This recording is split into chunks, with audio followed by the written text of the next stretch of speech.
So Ray, man, I called it correctly. Dustin Poirier by KO. Honestly, I have a feeling that Dustin Poirier's days are numbered, man. And I think this is going to be the first knockout loss here that really cements that.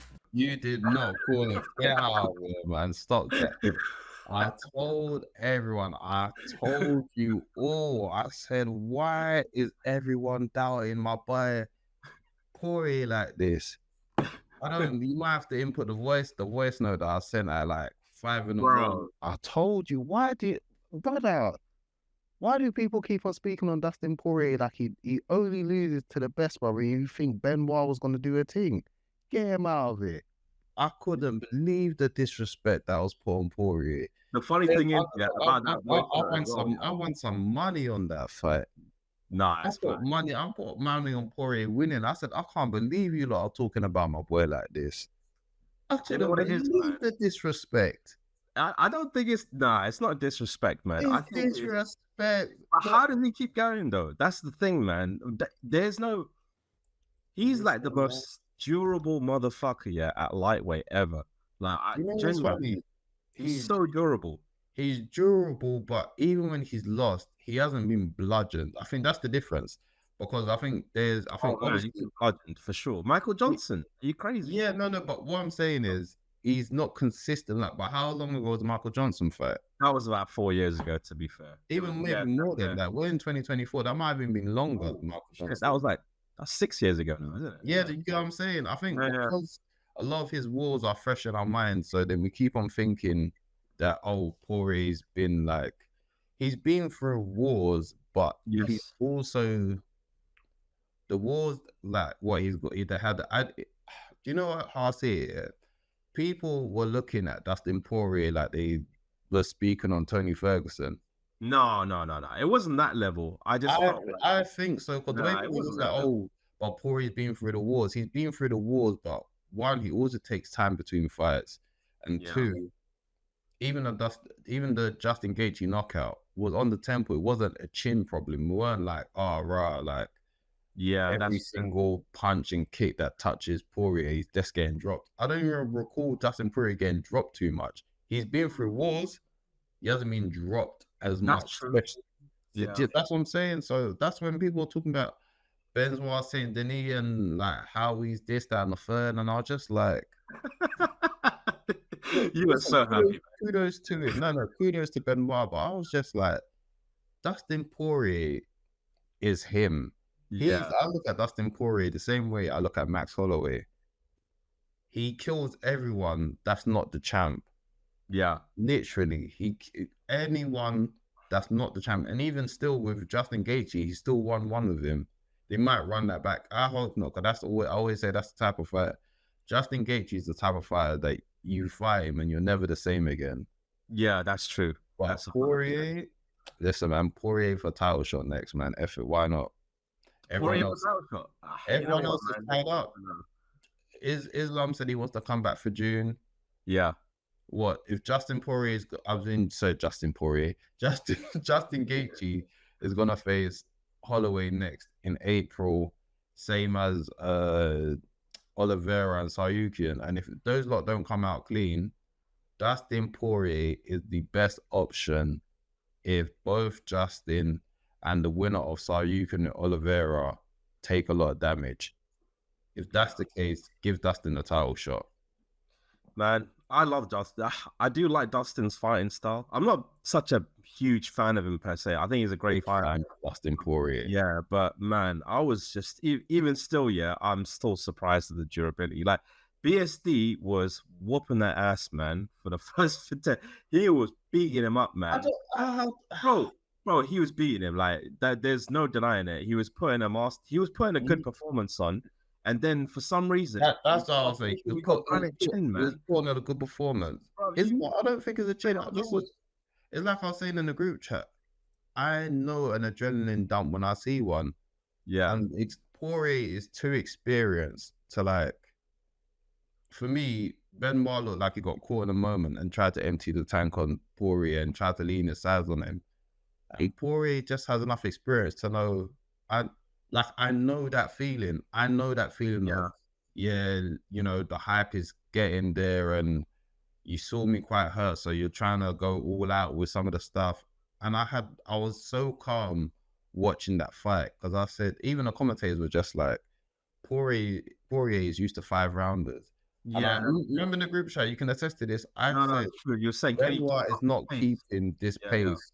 I said, Benoit's not keeping this pace. It's impossible to keep that pace. yeah, And the moment that Benoit like started to fade a bit, Poirier sensed it and he just stood his ground and he just started swinging after going for 4 guillotines, even after his coach told him stop going for the guillotine, which was the funniest thing ever. Because it nearly cost him. Remember, I think the 4th guillotine nearly cost him. But like I said, I think Benoit emptied the tank too quickly and Poirier took advantage. But I don't think it was just that though. Here's the thing, yeah. So BSD, it was the fact that okay, so maybe it was the fact he slightly was a bit tired, but he made some silly mistakes, man. Like he made some silly errors, yeah. So instead of just kind of putting his foot off the gas a little bit, maybe just kind of backing up a little bit, he just thought, fuck it, I'm gonna get into a firefight with probably one of the hardest hitters at lightweight. Like, what's wrong with you, man? But that's what I said. That's why I was like, dude, that's why I was so calm after that first round because I was just like, I could see the inexperience with Benoit, where it's just like, this is the big leagues now. This is the guy that knows how to weather storms. This is the guy that's like gone into wars with. What did they call it? The trifecta of violence. It's like you fought Max Holloway, you fought Justin Gaethje, you fought Eddie Alvarez, and you've won all of those fights. And he's won those fights late. When you're in there with a guy that knows how to weather storms, it is scary to face that. Like Poirier's resume is a who's who. This is a Hall of Famer's career without having a belt, which is crazy. The guy he just knows. I saw a funny tweet because at first someone was just like, Poirier's got that dog in him. And he was just like, nah, we got to start saying that dogs have that Poirier in them. Man, he just I just saw a composed man that he weathered the storm. Then it's like he looked at Benoit and just said, I got you now. Yeah, it's true. And I think that inexperience hurt him. Benoit will be back. I think he could be he could be a champion in a few years, BSD, man. Well, in a few years. Let's put the brakes down, yeah. I don't know any championship material. Yeah, bro, he's shown he can wrestle, he can strike, he's got good everything. He just needs to kind of improve in one of the most famous divisions. I mean, why not, man? He's still good, bro. He put a good performance against us. People feel like I talk in extremes. It's not that I'm saying he can't be. Yeah. I'm saying I haven't seen enough. Yes. Everyone always saw Saryukin as a solid guy, never championship material. But then obviously looking back at the Islam fight and then seeing how he's progressed, now we can say, okay, Saryukin could potentially be the guy, especially if he beats Charlie Olives. Yes. He can be the guy. Benoit's not shown me enough that he can be championship level. He can be contender level. Yeah. But championship material, not just yet. But it doesn't mean that he can't. For the belt maybe one day. But it just means that he can. But he's got a higher ceiling. So with more, back to the drawing board, and let's see where he goes from there. It's just composure for me, man. It's like you are winning, bro. You're winning half the fight.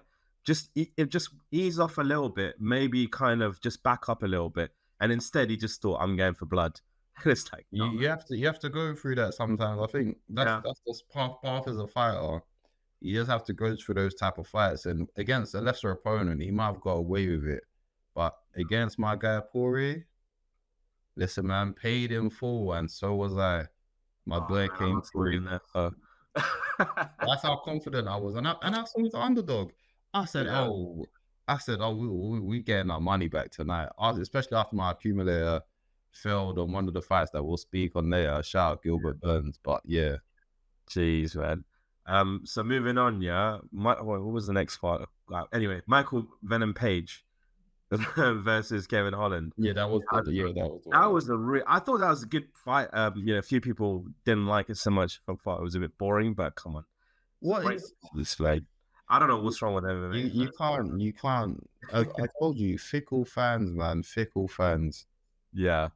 Yeah, it was weird though because he showed so many grappling deficiencies, but he still looked really good. Like just that split 30 seconds, yeah, or that few 30 seconds, Kevin Holland almost fucking finished the job, man. Like landed some dirty ground and pound and just took his neck quickly. I think MVP has underrated grappling, so I think he stayed calm in the situation where many people thought, "Oh, it's to the ground, he's done now."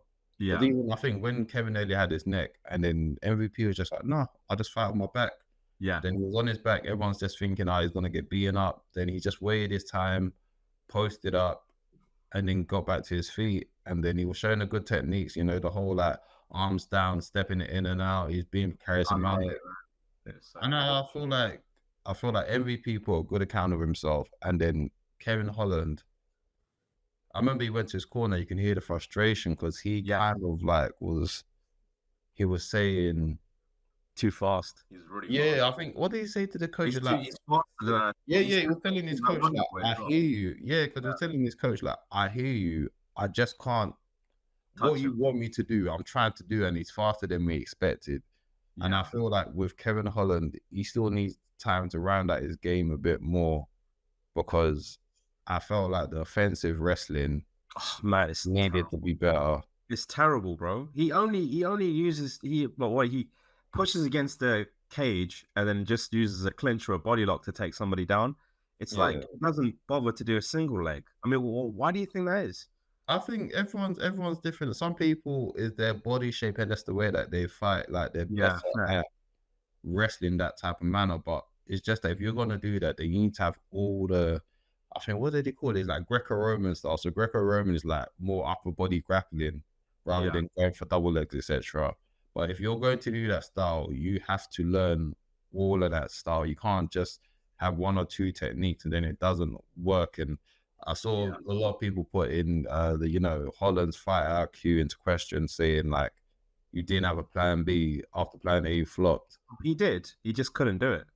I mean, I don't even think I don't think standing up was the plan. I honestly think he went in there to mix it up, and I just feel like now everyone's gonna have to respect MVP is a good defensive grappler, because I think before it was like this thing of like, oh yeah, well once it gets to the ground he's done, and I think MVP was shown now like you guys can't keep on thinking that because I was in Bellator that I didn't face good grapplers. Like no, he's faced good grapplers. It's just the fact that listen, man, he's got good defensive wrestling, and I think the cat's out of the bag. So it'll be interesting to see who he's matched up with next. I'm looking at the welterweight rankings. You got Neil Magny at 12, Jack Della Maddalena at 11, but obviously he's probably going to move up after that. Vicente Luque, which might be a good shout. Jeff Neal, Stephen Wonderboy Thompson is at 8, which a lot of people say they want that fight. And then Sean Brady at 7. So the Stephen Wonderboy fight, I think that's going to be extremely boring, man. I'll be honest with you. But between him and Michael Venom Page, it'll just be two counter strikers just watching each other the whole time. That is because for a lot of people, that's like, oh, we want to see that fight. I think it's just going to be a stalemate of two guys evading lots of kicks and punches. I think Sean Brady might be a good fight with MVP, to be fair. Either Sean Brady or Vicente Luque. I think Sean Brady, if MVP's like, I just want to get to the title ASAP, Sean Brady would be the best guy for him to face at this point, because Stephen Thompson is there, but he's coming off a loss. Jeff Neal's also coming off a loss. Vicente Luque, I don't remember his last result, but he's obviously going to fight soon. And then after that, it's like Jack Della Maddalena is going to move up, because obviously he beat Gilbert Burns, who was at 4. So he's going to probably go into the top 5 now. I like the fact that he called out Shavkat Rakhmonov, but we'll speak on that in a bit. So I think, MVP, either Sean Brady or Vicente Luque. But if he wants a really big jump, Sean Brady is the guy who he should be calling out. Yeah, that would be a good one. I'd definitely like to see that. What do you do with Kevin Holland, man, after this? Give him fun fights. Just give him fun fights. That's it. I think Kevin Holland's in that point where Derek Lewis is, where it's just like, yo, let's give him fun fights. I don't know if he really wants to be No, champion. he doesn't. He even said it himself. I don't care about being the Give champion. him fun fights, man. Just let him be the mercenary. He's like Deadpool right now. Let him be the mercenary that he is. I like that. Give him fun fights. Give him, just give him fights against entertaining people. I don't have no one specific in mind. Give him people that he can have fun fights with. And then also it gives him more time to like learn and cut his teeth, because he's good. He's got ability, but he just needs to still bring it together. And I feel like giving him a round of people where he can just develop his skills and have fun fights will be beneficial for both the UFC and Kevin Holland. Yeah. So even like on like fight nights where, making the same way they had Bobby Green on a lot of fight night, headlining a lot of fight nights. It's like Bobby Green hasn't always faced the top contenders, but people love seeing him and he headlines. So I think do the same with Kevin Holland. Just give him fun fights. 100%, man. But moving on to the rest of the card, you got Pierre Yan versus Song Yadong. I didn't actually watch that fight, to be fair. I woke up a bit later to actually catch it. But what did you think of it, Ray? Tell me your thoughts on that. I thought Pierre Yan done what he needed to do, get himself back on the winning trail again. Obviously, he went through quite a skid, but it was like a skid against the best of the best, so it is what it is. And I think he needed that, but it was a tough fight. Yadong definitely put on a great performance, even in defeat. Showed a lot of potential. Like I said, I think I would hate for Yadong and Vera to face each other next. It's actually a logical thing. That makes sense as well. Yeah, Chia's got a loss against But I also feel like with the amount of damage Cheeto took, he's gonna have to take time anyway. Whereas Yadong, I think, heal up a bit. He didn't look like he took too much damage. So yeah, heal up. And then he's got Cejudo there coming off a loss. Rob Font, I believe, is coming off a loss. Or there's someone in like maybe 11 to 15 that he can maybe face. Listen, I like the boxing. What's the word I'm looking for? How boxing sometimes do things where when high contenders are coming off losses, they don't give them another high contender to face. Sometimes you need to build your momentum with someone lower ranked just to get the ball rolling again. Depending on his mentality, he might be like, no, give me someone high level. I think Song Yadong's another situation where it's like, just take a fight just to get the ball rolling, get to build momentum again, learn some tricks, go fight, and build like that, and then keep going from there.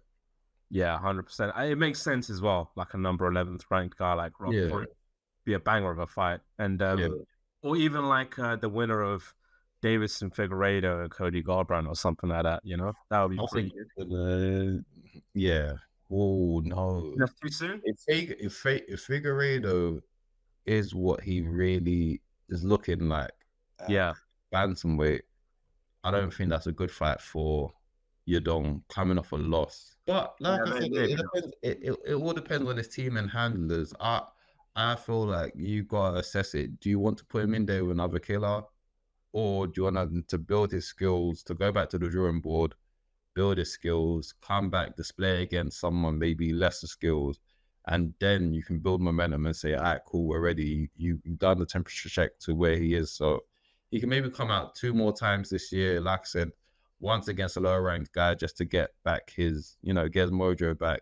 And then later in the year against, someone to try to crack the top 5. So we'll go from there. So last fight, and this is one fight that I was super happy with this, man. I couldn't. This hurt me, man. Wait, are we gonna about Curtis Blaydes, yeah? Oh, what? No, that made me happy. What? You just gonna sorry, Gilbert Burns. Yeah, I'm like, hey, love my boy Gilbert, man. Don't do my boy Gilbert like that, man. That's crazy. Yeah, what did you think of that, man? I mean, he was winning all of that, man, right before that KO loss. That hurt me. That really not expected, but it's not surprising. Do you know what I mean? He's 38 and he's coming off an injury. I don't even think it's just that. I feel like the first round was hard for Gilbert, was getting pieced up. Then he put his grappling in late, but I feel like Jack put in enough work to win the first round.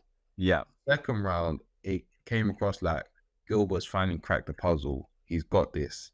Third round, Gilbert just carried on. He was just like, I've got this. I know what to do. I'm not even going to entertain your boxing no more. Go in there with kicks. And then when, Jack's like, go for his boxing, Gilbert grapple him.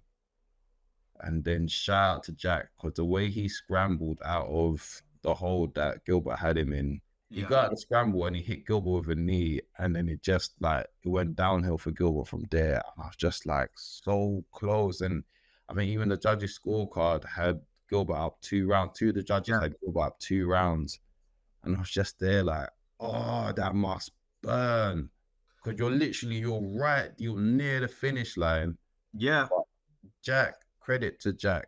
The scramble he done to get out of trouble, brilliant. Yeah. And I had Gilbert Burns as a heavy favorite going into that, because as much as I like Jack, I genuinely thought Gilbert was gonna do the job. I just thought I thought Gilbert was levels above. I put money on Gilbert. I literally put money on Gilbert. I thought Gilbert was gonna do the job, and to be fair, he was. Yeah. He doesn't look as sharp as he used to. Yeah. But Gilbert had enough experience to know how to handle Jack. And to be fair, he was using that to his advantage, because I remember after the first round, I was shouting at the screen like, Gilbert, just use your grappling. Like, forget trying to stand up with him. He's better than you. Use the grappling. And he did. And he figured it out. And then as the time went on, bam. But what can you do, man? It happens, man. Such is life. Jack just needs one, man. That's the crazy thing about him. He's so good like that. And I think with someone like that on a massive winning streak as well, put him against one more opponent, and if he wins that, give him a title shot. No? He called it Shavkat, and I feel like that is a brilliant, especially because I'm sick and tired of UFC trying to screw over Bilal. Yeah. Shavkat first Jack, I feel like it's a brilliant. I think that is brilliant matchmaking on Jack's part as well, because Jack knows I need one more big win, and that will let us also know where Jack is. Shavkat, I feel like he needs that one more fight to get him ready for Leon. Yeah. And I feel like that's a perfect matchup. Jack first, Shavkat, then leave. Love it. Leave the lane clear for Bilal versus Leon. I think it's going to happen International Fight Week. Moving on, Curtis Blaydes, yeah. Man, I was so happy. Everyone's like, Jalton Amida this, Jalton Amida that. I'm like, bro, Curtis Blaydes is that guy, man. People just forget, man. Don't fucking forget this guy is a killer. I feel like, how the heavyweight division is. It's so lethal that anyone can get got. So I think sometimes with Curtis Blaydes, it's kind of like, is he really the guy or this, that, and the third? But I feel like Curtis Blaydes is rightfully in a good position. And I think what I liked for him was that he called out Aspinall, and because obviously how their first fight went, and Aspinall was just like obliging and said, let's run it back. And the funny thing is, even though Cyril Gane's my guy, he has to hold this when and Dunlop said, come, let's fight. And Cyril Gane said, no. And then now them two are in a position where, they're in contention for the interim title. And both of them, both Gane and Aspinall, looked back at Gane and said, you ain't getting the first shot after how you acted. But shout out to, like we said, shout out to Curtis Blaydes. Man, do you know what's crazy about that as well with the Curtis Blaydes stoppage? It looked like he finished him almost the same way he got finished by Derek Lewis. It's like not the same exact way, but the uppercut set it up, isn't it? He telegraphed the rest. It was a bad shot. He knew that it was a bad shot. He uppercutted him, and if you watch back on the replay, it actually did rock Jalton Amida quite quite badly. And after that, it was just hammer fist on the side of the head, man. Done. Lights out. I genuinely something that he learned, man. He's like, I've actually lost like that. So yeah. The funny thing is, I was looking at Almeida and I said, I don't think they'll give Gane Almeida, but I feel like Almeida is the exact guy that Gane needs just to show that his wrestling is improved. Either Pavlovich or Almeida, I think should be next for Gane, just to get more fight experience in. and then Aspinall first, Blaydes in the interim. I think UFC said they got a fight night coming up in Manchester, isn't it? Yeah. In the summer. So I'm presuming they'll probably get Aspinall to headline that. I doubt though. Nah, Leon's too far gone to be on that card. So they'll probably get Aspinall on that. That'll be a good fight. Aspinall first, especially after how the first one ended. Was that 0-2? Yeah, it was at the O2 London, and it was Okay, so that's even brilliant. I think that's even better for Aspinall. So Aspinall gets the defend his interim title. Defend it, I guess. Yeah, get defending his hometown. You know, stay sharp while Jones and Stipe, whatever that's happening with that, festers. So I think that's a good shout. So I'm happy for both of them, especially Curtis Blaydes, because of the disrespect he gets sometimes annoying. So. But overall, good card. Shout out to Curtis Blaydes. Shout out the winners. Yeah, man. Shout out the people that lost, but that battle but lost. But, Gilbert, my guy. Shout out Dustin Poirier and shout out Mali, man. Yeah, great card. It wasn't as good as 298, but hey, it was a fucking cracker of a card, man. Wait. You don't think? Nah, it was really good. This is a really good card. I'm not saying it wasn't. 298 though. Phew. Wait. Let me look. Look back on 298 one more time. Okay, I think as a card, mate, we're talking main. No, but the actual feeling you got, from watching 298. Fuck the card. What did you feel? Because that was amazing. I can't lie. It was great, man. I think it's like 1A, 1B because there's certain points of 298, like the Jeff Neal and Ian Gary fight was kind of just like. Yeah, so I see what you mean. But then the rest of the card was good. I think 1A and 1B, I think they're both good as each other, but in different ways. Yeah, definitely, man. Yeah. But yeah, 299 is a wrap. Thanks, Ray, for coming on, man, as always. But look, as always, last word goes down to you, man. Tell the folks where they can find you. We also know that you're on iBoxing, man. Tell the folks everything. So iBoxing Hub, check that out on YouTube. Also, stay weighed in as well. I'm not as social, so anything you want to complain about me, this, that, and the third, go to Calf Kick Sports. Well, follow all Calf Kick socials anyway. YouTube, Instagram, Twitter, all of that stuff. Run it up. Let's get the community going. If you agree, disagree, that's on you, but let us know.